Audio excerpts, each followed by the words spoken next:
Assalamu alaikum, chers frères et sœurs. Il existe des instants silencieux où tout s'arrête. Le tumulte du jour s'efface, les pensées s'apaisent et le corps s'abandonne. C'est dans ce moment de paix que se manifeste l'un des plus grands signes de la miséricorde d'Allah, le sommeil. Ce n'est pas simplement un besoin humain, mais une preuve d'amour divine. À travers le sommeil, Allah nous rappelle que malgré nos forces et nos ambitions, nous restons des êtres dépendants de sa bienveillance. Chaque nuit, lorsque nos yeux se ferment, c'est comme si le Créateur disait à notre âme « Repose-toi, je veille sur toi ». Dans le sommeil, le cœur ralentit, la respiration devient douce et nos organes trouvent le temps de guérir. Mais plus encore, c'est l'âme qui s'apaise. Car quand le monde se tait, l'âme se rapproche de celui qui l'a créé. Allah retire nos fatigues, nos blessures invisibles et nous rend à la vie chaque matin, comme un rappel discret de la résurrection. Le sommeil n'est pas une simple pause, c'est une renaissance quotidienne. C'est une promesse silencieuse que tout comme nous nous endormons pour nous relever, nous mourrons un jour pour être ramenés à lui. Chaque nuit est donc une leçon spirituelle cachée, un signe à contempler pour ceux qui réfléchissent. Allah dit, c'est lui qui prend vos âmes pendant votre sommeil, et il sait ce que vous avez accompli durant le jour. Puis il vous ressuscite afin qu'un terme fixé soit accompli. Sourate Al-An'am, verset 60. Ces mots rappellent que le sommeil est une petite mort, un passage entre deux mondes, celui du corps et celui de l'âme. Celui qui s'endort en se souvenant d'Allah ne ferme pas seulement les yeux du corps, mais ouvre ceux du cœur. Alors, chaque soir, avant que le voile du sommeil ne tombe, rappelons-nous ceci. Ce moment de repos n'est pas banal.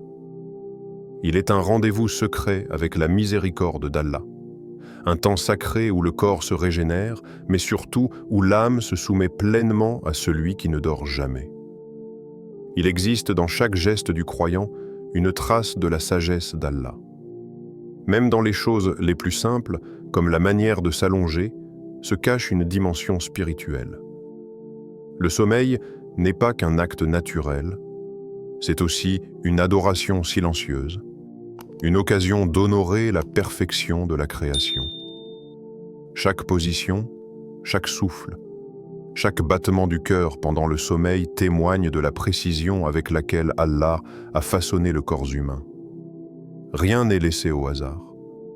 Ainsi, l'islam ne sépare pas le corps de l'âme.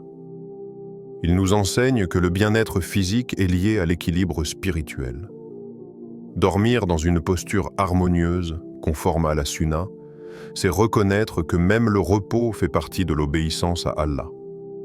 Ce n'est pas une simple habitude de santé, mais un acte de soumission consciente. On confie son corps et son âme à celui qui les a créés. Le prophète, dans sa sagesse infinie, nous a appris à être attentifs à la manière dont nous nous endormons. Car cette attitude révèle ce qu'il y a dans le cœur, la gratitude, la discipline, la confiance. Le croyant ne se couche pas comme celui qui s'abandonne à la fatigue, mais comme celui qui remet sa vie entre les mains du Tout-Puissant. Allah nous rappelle dans le Coran, « Ne voyez-vous pas que c'est Allah qui a soumis pour vous tout ce qui est dans les cieux et sur la terre, et qu'il vous a comblé de ses bienfaits, apparents et cachés » Sourate Luqman, verset 20. Même le sommeil, apparemment banal, fait partie de ces bienfaits cachés. Mais lorsqu'il est négligé, il peut devenir source de désordre pour le corps et l'esprit. Le prophète n'a rien laissé au hasard. Même la manière de poser la tête sur l'oreiller devient un acte de foi lorsqu'elle est faite avec intention. Dormir selon la sunna, c'est aligner le corps sur la sagesse divine, c'est donner au repos une âme et à la nuit une lumière.